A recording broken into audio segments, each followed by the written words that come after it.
देखो अभी हम लोगों ने C3 प्लांट के अंदर प्रॉब्लम क्या पढ़ा था, फोटो रेस्पिरेशन पढ़ा था। तो C4 प्लांट के अंदर फोटो रेस्पिरेशन नहीं होता है। तो C4 प्लांट ने ऐसा क्या नया मैकेनिज्म या फिर एडेप्टेशन इवॉल्व किया है कि जिसकी वजह से उसको CO2 की कभी कमी फील ही नहीं होती है। तो नाउ इसमें एग्जाम्पल डिस्कस कर दें। तो C4 प्लांट कौन कौन से होते हैं, आप याद रखना है इसको ट्रिक के थ्रू। तो M for maize, A for amaranthus, ये एनसीईआरटी की एग्जाम्पल है इसलिए इंपॉर्टेंट है, and S for sorghum and S for sugar cane. And C3 plant की डिस्कवरी कहाँ पे हुई थी, क्लोरेला एल्गी में हुआ था, बट C4 जो प्लांट है वो डिस्कवर्ड हुआ था कहाँ पे, शुगर केन में। डिस्कवर्ड कहाँ पे हुआ था, C4 साइकिल यहाँ पे डिस्कवर्ड हुआ था इन शुगर केन में। नाउ अब C4 प्लांट के अंदर यहाँ पे एडेप्टेशन क्या मिलेंगे आपको, जैसे मान लो कि आपको कमाना भी पड़े और फिर आपको जाके पढ़ाई भी करनी पड़े। पढ़ाई करनी है तो कोचिंग की फीस पे करनी है, तो उसके लिए आपको कमाने भी खुद ही जाना है, तो दोनों काम खुद ही करने हैं आपको, ठीक है। अब मान लो कि कोचिंग की फीस बढ़ गई, तो अब क्या होगा, आपको कमाना ज़्यादा पड़ेगा, फीस पे करनी पड़ेगी, एंड देन फिर उसके बाद में क्या होगा, पढ़ाई करना पड़ेगा। मान लो फीस इतनी ज़्यादा बढ़ गई कि आपको 12-13 घंटे सिर्फ कमाने में ही लग रहे, तो क्या आप पढ़ाई कर पाएंगे फिर आकर, है बस फीस पे होगी, उसके बाद में पढ़ाई कर ही नहीं पाएंगे। तो एग्जैक्टली ये प्रॉब्लम होती है C3 प्लांट के लिए, कि C3 प्लांट के अंदर बेचारे रूबिस्को एंजाइम को एटमॉस्फेयर से CO2 को पिक भी खुद करना पड़ता है और फिर उसको ग्लूकोज के फॉर्म में फिक्स भी करना पड़ता है, ठीक है। बट अगर मान लो सपोज करो कि आपका काम अगर कमाने का पापा को दे दिया जाए, है तो यहाँ पे भी आएगा एक पैपकेज एंजाइम आता है, तो यहाँ पे पापा जी का काम होता है कमाना।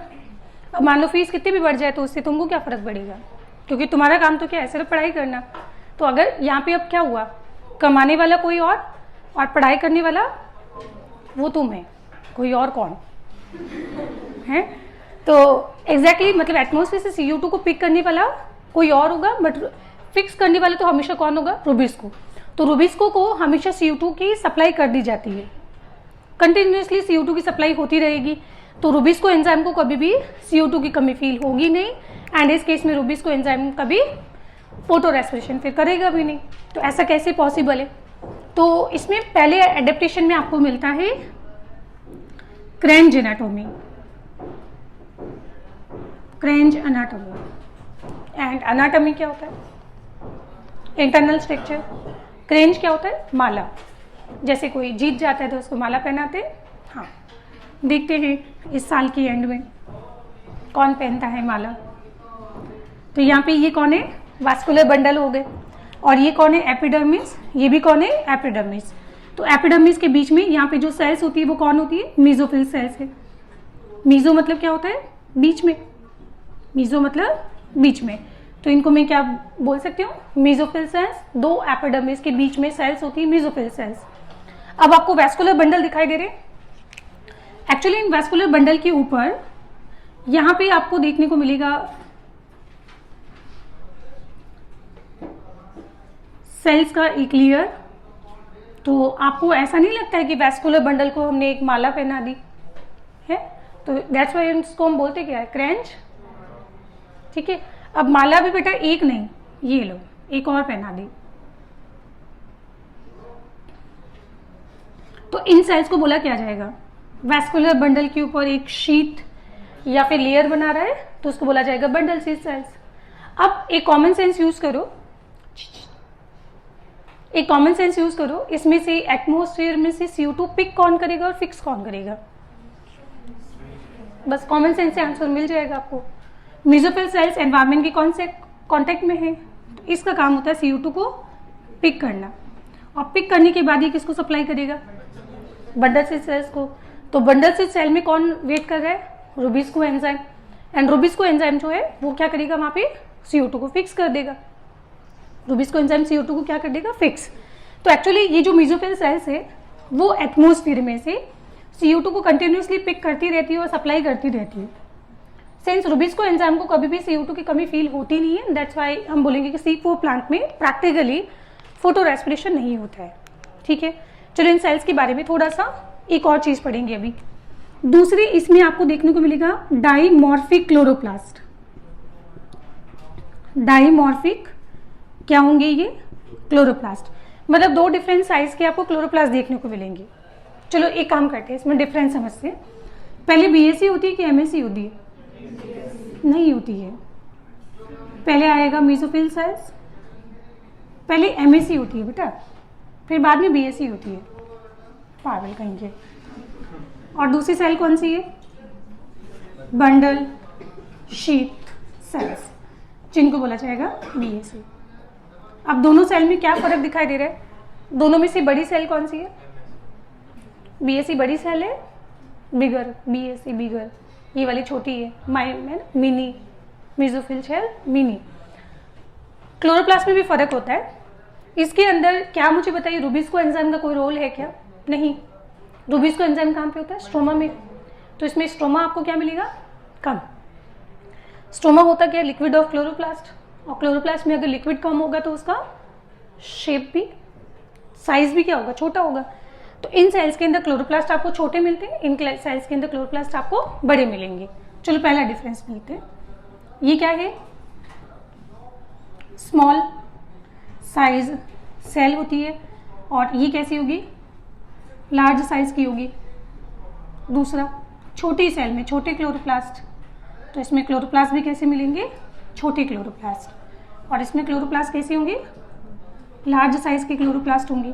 तो आप देख रहे हो कि प्लांट के एक ही लीफ के अंदर, एक ही सिंगल लीफ के अंदर, एक ही प्लांट में आपको 2 डिफरेंट साइज के आपको क्लोरोप्लास्ट मिल रहे हैं ना। दैट्स वाई इसको क्या बोलते हैं? डाइमॉर्फिक, मतलब मॉर्फोलॉजी। तो डाइमॉर्फिक क्या हो जाएगा? क्लोरोप्लास्ट हो जाएगा। अच्छा, ये सेल, इसमें क्लोरोप्लास्ट कैसे है? छोटे है ना। छोटे होने की वजह इसमें क्या होता है? देखो, रुबिस्को एंजाइम यहाँ पे क्या होगा? एब्सेंट होगा। इसमें रुबिस्को एंजाइम प्रेजेंट होगा। रुबिस्को होता कहाँ पे? स्ट्रोमा के अंदर। तो इसमें स्ट्रोमा का अमाउंट क्या होगा? इसमें स्ट्रोमा का अमाउंट क्या होगा? कम होगा। एंड स्ट्रोमा कम होगा तो इसका उल्टा इसमें कंपेरेटिवली ग्रेना क्या होगा? ज्यादा होगा। और स्ट्रोमा का अमाउंट कम होने की वजह से क्लोरोप्लास्ट का साइज जो है वो क्या होगा? छोटा हो जाएगा। इधर आ जाओ। इसमें फाइनल फिक्सेशन कौन करता है? ये ना। तो इसमें स्ट्रोमा का अमाउंट क्या मिलेगा आपको? स्ट्रोमा का अमाउंट आपको ज्यादा मिलेगा। दैट्स वाई इसमें ग्रेना के नंबर क्या होंगे? कम। एक्चुअली एब्सेंट होते हैं। एक्चुअली इसमें ग्रेना क्या होते हैं? एब्सेंट होते हैं। तो क्या मैं इनको एक ग्रेनल क्लोरोप्लास्ट बोल दूं? ऐसा आपने कहीं पढ़ा था? कहाँ? Agranal chloroplast. Plant kingdom algae में, red algae, brown algae, green algae में एल्गी का फीचर होता है ए ग्रेनल क्लोरोप्लास्ट। वापस आ जाओ नेक्स्ट। अच्छा, इन सेल्स के अंदर क्या मैं सर बोल सकती हूँ कि पहला काम क्या है? फर्स्ट टाइम कार्बोक्सिलेशन कहाँ पे होता है? मेसोफिल सेल्स में। और हम बोलेंगे कि लास्ट या फिर फाइनल कार्बोक्सिलेशन कहाँ पे होगा? मेसोफिल सेल्स के अंदर। अच्छा, इसमें कार्बोक्सिलेशन करने के लिए एंजाइम कौन सा होता है? यहाँ पे तो आपने कौन सा पढ़ा था? रुबिस्को, जो मैंने लिख दिया बेटा, यहाँ पे रुबिस्को प्रेजेंट होता है। तो यहाँ पे इसमें कार्बोक्सिलेशन कौन करेगा? तो ये करेगा पैपकेज। पढ़ेंगे अभी क्या होता है ना। अच्छा, इन सेल्स के बीच में गैप देखिए। जब लास्ट पॉइंट है, इंटरसेल्यूलर स्पेस की बात हो रही है। बताओ, इसमें इंटरसेल्यूलर स्पेस डायग्राम में क्या फर्क दिखाई दे रहा है? मेसोफिल सेल्स के बीच में गैप ज्यादा है, bundle cell cells tightly packed है, और ये मल्टी लेयर्ड होती है। सिंगल लेयर नहीं होती, मल्टी लेयर, एक के ऊपर एक, बहुत सारी लेयर है ना। हमने एक माला नहीं पहनाई, बहुत सारी माला पहना दी। ठीक है, ऐसा क्यों होता है? कॉमन सेंस की बात है बेटा। अगर मेसोफिल सेल्स को अगर आपने टाइटली पैक कर दिया तो उसके बीच में क्या हवा जा सकती है? क्या CO2 एंटर होगी? तो बेटा पिक किसको करेगा? तो क्या होना चाहिए? उसके बीच में एयर एंटर करे ताकि अंदर CO2 भी जाए। तो इसका मतलब मेसोफिल सेल्स के बीच में क्या होना चाहिए? गैप ज्यादा होना चाहिए। अच्छा, ये CO2 को सप्लाई किसको कर देगा?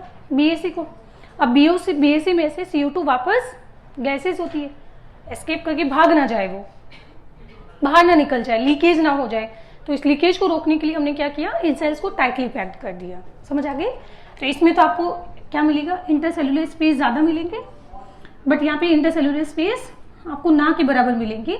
मतलब ये सेल्स जो है वो टाइटली पैक्ड होती है। बताइए कोई प्रॉब्लम है इसमें? नहीं, आसान था। अब पढ़ते हैं इसमें कि ये होता कैसे।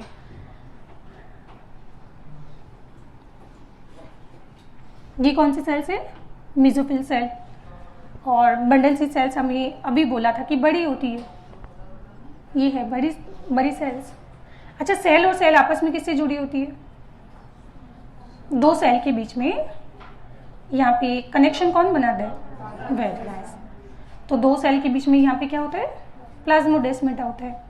कोई परेशानी है इसमें? आपको बेटा C4 साइकिल याद करने की कोई आवश्यकता है ही नहीं, अगर आपको रेस्पिरेशन याद है तो। ग्लाइकोलाइसिस याद है? लास्ट स्टेप याद है? क्रेब्स साइकिल का लास्ट स्टेप याद है? बस उसको उल्टा करना है, क्योंकि वहाँ पे हम ऑक्सीडेशन करते हैं तो फोटोसिंथेसिस में रिडक्शन होता है, इसलिए इस रिएक्शन को उल्टा करना है। अच्छा, पहले ग्लाइकोलाइसिस होती है कि क्रेब्स साइकिल? तो पहले देखो, ग्लाइकोलाइसिस को हम उल्टा कर देंगे। कैसे? ग्लाइकोलाइसिस में आपने सुना था कि फॉस्फोइनोल पायरुवेट कन्वर्ट होता है किसमें कन्वर्ट होता है? पायरुविक एसिड में कन्वर्ट होता है। कौन? फॉस्फोइनोल पायरुवेट कन्वर्ट होता है पायरुविक एसिड में। तो आपने पढ़ा था कि ATP फॉर्म होती है, तो उसका उल्टा कर दो। यहाँ पे पायरुविक एसिड वापस कन्वर्ट होगा किसमें? फॉस्फोइनोल पायरुवेट में। तो यहाँ पे क्या कंज्यूम होगा? वेरी नाइस, यहाँ पे ATP कंज्यूम होगा। तो ये ATP कन्वर्ट हो जाएगा ADP में, और ये अपना फॉस्फेट डोनेट कर देगा किसको? पैप को। पर परेशानी ये होती है बेटा, सुन लो ध्यान से, ये ADP एक बार फिर टूट जाएगा EMP प्लस फॉस्फेट में। इस बार जब टूटेगा तो एनर्जी यहाँ पे रिलीज करेगा। पहली बार इसने फॉस्फेट दिया, दूसरी बार ये एनर्जी दे रहा है। बात आ रही समझ में? तो अगर आप ध्यान से देखो तो ATP किस में कन्वर्ट हो रहा है? EMP के अंदर। तो अगर इनडायरेक्टली बात की जाए तो यहाँ पे तो एक्चुअल में 2 ATP का लॉस हो गया। एक्चुअल में देखा जाए तो यहाँ पे कितना? 2 ATP का लॉस हो गया। कोई बात नहीं। तो अब मैम आपने इसको ऐसा क्यों किया? क्योंकि ये पैप जो होता है ना, ये होता है CO2 एक्सेप्टर। ये है CO2 एक्सेप्टर मॉलिक्यूल। इसके पास कार्बन कितने? 3, और पैप के पास भी कार्बन कितने? 3। तो ये जो पैप है वो किसको रिसीव करेगा? अब इसका होगा कार्बोक्सिलेशन। क्या होगा? अच्छा, एंजाइम का नाम क्या लिखूं मैं यहाँ पे?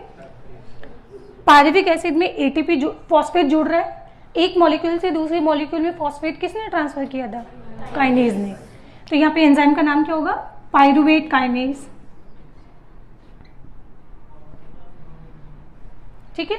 अच्छा, अब देखो इसके साथ क्या जुड़ रहा है यहाँ पे अब ऐड होगी इसमें CO2।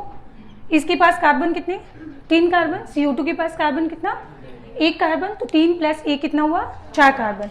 एंड ये 4 कार्बन का कंपाउंड बनता है ऑक्जेलो एसिटिक एसिड। क्या बन जाएगा? तो यहाँ पे हुआ क्या? पैप का कार्बोक्सिलेशन हो गया। पैप का कार्बोक्सिलेशन हो गया। तो एंजाइम का नाम क्या होगा? पैप कार्बोक्सिलेज, जिसको शॉर्ट में पैपकेज लिख दो। चाहे रुबिस्को एंजाइम हो चाहे पैपकेज हो, दोनों का ही को फैक्टर होता है मैग्नीशियम। बिना मैग्नीशियम के दोनों काम नहीं करने वाले हैं। ठीक है। नाउ अब ये क्या बना? 4 कार्बन का ऑक्सिलो एसिटिक एसिड बनता है। सिंस आप लोग देख रहे हो कि कार्बोक्सिलेशन के बाद पहला स्टेबल जो कंपाउंड होता है वो कौन होता है? 4 कार्बन का होता है। दैट्स वाई आप उस साइकिल को क्या बोल रहे हो? C4 cycle. एंड ये बनता कौन है? Oxalo acetic acid. That's why इसको बोलेंगे क्या? ऑक्सिलो एसिटेट साइकिल बोलेंगे। और इसको डिस्कवर किया था साइंटिस्ट किसने? हैच एंड स्लैक ने। सो दैट्स वाई इसको बोला क्या जाएगा? हैच एंड स्लैक साइकिल भी बोला जाएगा। कोई परेशानी इसमें नहीं? अच्छा, अब ये ऑक्सिलो एसिटिक एसिड बन गया। अब क्रेब्स साइकिल का लास्ट स्टेप बताओ क्या था? CCIO alpha SSFMO। Malic acid से हमने बनाया था ऑक्सिलो एसिटिक एसिड, और उस जगह पे एक NADH2 बना था। उल्टा कर दो इसका, तो ऑक्सिलो एसिटिक एसिड से बनेगा अब कौन? ठीक है। तो ये देखो माँ बन गई। ठीक है। और फिर इस केस में होगा क्या, एक NADH2 यूज होगा, नहीं NADPH2 यूज होगा।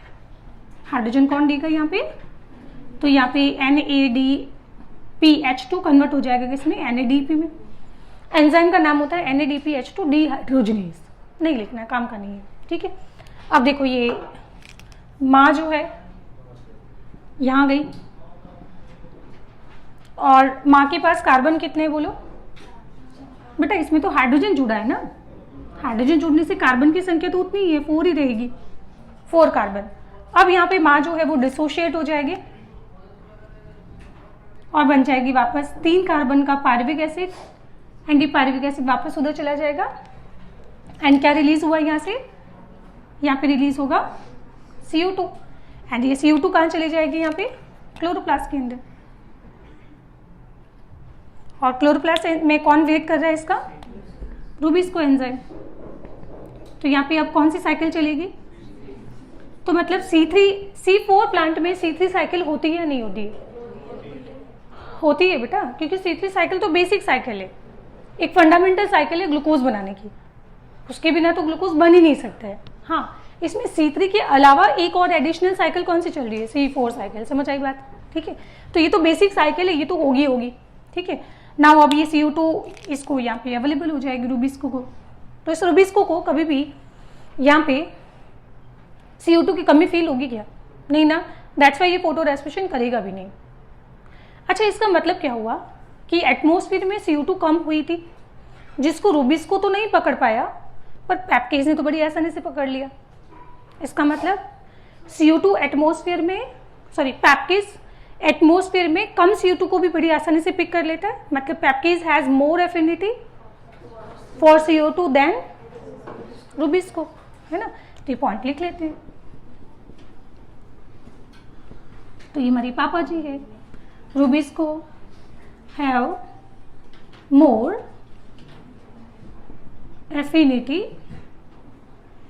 फॉर CO2 देन, क्या बोलोगे आप, रूबिस्को, ठीक है।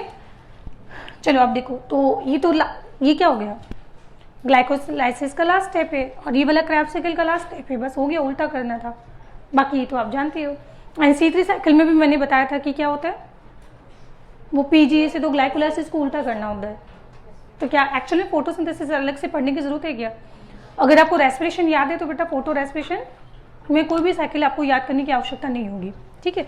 चलो अब एक बात सुनो मेरी, ये कौन है, पापा जी है, क्या बना, ऑक्सिलरी एसिटिक एसिड, कितने कार्बन का है, 4 कार्बन का। मैलिक एसिड कितना है, ये खुद ही क्यों नहीं चला गया, इसमें कन्वर्ट होके फिर ये एक पता है NADPH2 और खर्चा कर दिया इसने, खुद ही चला जाता मुंह उठा के उधर, ठीक है। तो इसका नाम क्या है, ऑक्सिलरी एसिटिक, पूरा नहीं बोलो, शॉर्ट नहीं बोलो, क्या नाम है। तो ये बंडल से सेल्स बोलती है OAA किधर, ठीक है। एक्चुअली बीच में जो सेल मेम्ब्रेन होती है ना, cell membrane oxaloacetic acid के लिए इम्पर्मेबल होती है, ये उधर नहीं जा सकता है। सो दैट्स वाई किस में कन्वर्ट होता है, मैलिक एसिड में। माँ को कौन रोक सकता है? तो देखो ये माँ अपने बेटे के पास गई, ये कभी नहीं रोकेगा, इसके लिए परमिबल है। वहाँ गई और फिर बेटे से मिली और इमोशनल ब्रेकडाउन हो गया, और इमोशनल ब्रेकडाउन होकर वो टूट गई पायरुविक एसिड में और CO2 में। अब ये पापा जी और बेटे की बनती नहीं है, पापा जी को इसने वापस रवाना कर दिया, निकलो यहाँ से, ठीक है। बताओ कोई परेशानी। अब सुनो, C3 साइकिल की साइट क्या है, क्लोरोप्लास्ट। C4 साइकिल कहाँ पे होता है, ये कहाँ होता है, नहीं मेसोफिल सेल में कहाँ पे एग्जैक्टली, ग्लाइकोलाइसिस कहाँ होती है, तो ये पेप्टेज एंजाइम कहाँ पे, तो बोलो ना ये कहाँ पे होता है। हाँ आई नो, कुछ बच्चों को पेट दर्द हो रहा होगा कि मैडम ये तो क्रेब्स साइकिल का लास्ट स्टेप तो माइटोकॉन्ड्रिया में होता है। नहीं बेटा, ये यहाँ पे हो सकता है, ग्लाइकोलाइसिस में साइटोप्लाज्म के अंदर ही होता है। तो C4 साइकिल की साइट क्या हो गई, साइटोप्लाज्म हो गया, एंड ये वाला कहाँ पे होता है, क्लोरोप्लास्ट के अंदर होता है, ठीक है। चलो अब एक लास्ट पॉइंट, तो इस तरह से यहाँ पे C4 प्लांट को कभी भी CO2 की कमी फील नहीं होगी और वो आराम से मजे से बिना फोटो रेस्पिरेशन परफॉर्म किए रह सकते हैं। पर परेशानी ये है कि बेटा C3 प्लांट ज़्यादा टेम्परेचर पे नहीं रह सकते ना, तो उसका उल्टा है C4 प्लांट ज़्यादा लो टेम्परेचर पे नहीं रह सकते। मतलब जब टेम्परेचर माइनस में नहीं, मतलब जब 10 डिग्री से नीचे चला जाएगा ना, तो मुझे एग्जैक्टली याद नहीं आ रहा है, शायद पायरुवेट काइनेज एंजाइम होता है, ये शायद कोल्ड सेंसिटिव होता है या पेप्केज होता है, एक बार देख लेना आप लोग, वैसे इंपॉर्टेंट नहीं है। इनमें से कोई एक एंजाइम है जो कोल्ड सेंसिटिव होता है, ठीक है, जो मतलब ज़्यादा अल्ट्रा लो टेम्परेचर पे ये मतलब लो टेम्परेचर पे काम नहीं करने वाले हैं। तो अगर आप शिमला वगैरह में रहते हैं या फिर लेह लद्दाख में रहते हैं तो आपको वहाँ पे C4 प्लांट लगाना बेवकूफ़ी है, वो ग्रो ही नहीं होंगे, ठीक है। आप इधर आ जाओ सामने, वापस हम पढ़ते हैं एक बार कि अगर आपको यहाँ पे एक CO2 को फिक्स करना हो तो C3 प्लांट के अंदर ये जो C3 साइकिल है, C3 साइकिल में ATP की रिक्वायरमेंट कितनी होगी, 3 ATP और कितने 2 NADPH2 की रिक्वायरमेंट होगी। तो ऐसे ही अगर आपको एक ग्लूकोज बनाना हो तो उसके लिए आपको 6 CO2 को फिक्स करना होगा, तो इसके लिए कितना 18 ATP एंड क्या होगा 12 NADPH2 रिक्वायर होंगे। पर अगर मान लो कोई एक बिजनेस है जो बर्बाद हो रहा है, थोड़ा सा इन्वेस्टमेंट बढ़ाने पर अगर वो बिजनेस पूरा बच जाए तो उसको बचाना समझदारी है कि बेवकूफ़ी है। तो एग्जैक्टली C4 प्लांट ने भी यही किया। देखो इनके पास भी कॉमन सेंस है, इसने क्या किया, थोड़ा सा इन्वेस्टमेंट बढ़ा दिया और सारा ग्लूकोज को बचा लिया, ठीक है। तो यहाँ पे ये खर्चा तो यहाँ पे होगा ही होगा, ये वाला एडिशनल है, 2 ATP का खर्चा एडिशनल हो गया, तो 3 + 2 कितना हुआ, अब ये 5 हो जाएगा। अब आप बोलोगे कि यहाँ पे कितने 2 NADH2 रिक्वायर्ड होते, बट ये कितना हो गया 3 हो गया, नहीं होगा। यहाँ पे इस केसेस के अंदर यहाँ पे एक NADP वापस कन्वर्ट हो जाता है किसमें, NADPH2 में कन्वर्ट होता है, लॉस वापस गेन, तो नेट तो 0 हो गया। तो अल्टीमेटली यहाँ पे 2 ही तो खर्च हुए ना, तो ये 2 ही रहेंगे। तो अब ये कितना हो जाएगा, 5 × 6 करो कितना हुआ 30। तो C4 प्लांट के लिए बेटा खर्चा ये होगा, C4 प्लांट का ये खर्चा, थोड़ा सा इन्वेस्टमेंट बढ़ा के उन्होंने पूरा बिजनेस बचा लिया अपना, ठीक है। तो ये कहानी थी किसके बारे में, C4 प्लांट में। तो C4 प्लांट में एडेप्टेशन से क्वेश्चन आते हैं एग्जाम के अंदर, बंडल सी सेल्स पे भी, और बाकी C4 साइकिल तो आपको एक्चुअल में कुछ याद ही नहीं करनी है। ग्लाइकोलाइसिस लास्ट उल्टी, क्रैब साइकिल का लास्ट स्टेप उल्टा, बस हो गया प्लान, ठीक है। तो ये कहानी कंप्लीट हो गई किसकी, C4 प्लांट की। तो अब मुझे बताइए कि इवोल्यूशनरी पॉइंट ऑफ व्यू से अगर पूछा जाए आपसे कि C4 प्लांट और C3 प्लांट में से ज्यादा बेटर कौन बेटर हुआ, इवोल्यूशनरी पॉइंट से ज्यादा बेटर कौन, C4 प्लांट। अच्छा C4 प्लांट सुनना अब ध्यान से, मोनोकॉट होते कि डाइकॉट होते, C4 प्लांट मोनोकॉट होते कि डाइकॉट होते, ऐसा बोलना बिल्कुल गलत है। ऐसा कोई फिक्स क्राइटेरिया नहीं है कि C3 प्लांट डाइकॉट होते हैं, C4 प्लांट मोनोकॉट, ऐसा कुछ नहीं होता। आपने व्हीट और राइस पढ़ा था, C3 होते, और यहाँ पे आप पढ़ रहे हो शुगर केन, सोरगम, मेज, ये भी क्या है, मोनोकॉट है। तो ऐसा कोई क्राइटेरिया नहीं है बेटा यहाँ पे कि C4 प्लांट मोनोकॉट होते हैं, C3 डाइक नहीं होता ऐसा। C3 प्लांट डाइकॉट मोनोकॉट दोनों हो सकते हैं, C4 प्लांट भी डाइकॉट मोनोकॉट दोनों हो सकते हैं, ठीक है। हाँ, पहले ये पुराने टाइम के अंदर इस तरह का एक एनवायरनमेंट में मिथ जो है वो सर्कुलर हो रहा था, ठीक है। तो वो ऐसा नहीं होता है। बाकी एग्जाम्पल आपके सामने दिख ही रहे, मत मानो मेरी बात, एग्जाम्पल से देख लो, बोलिए आप, ठीक है। चलो लिखो इसको।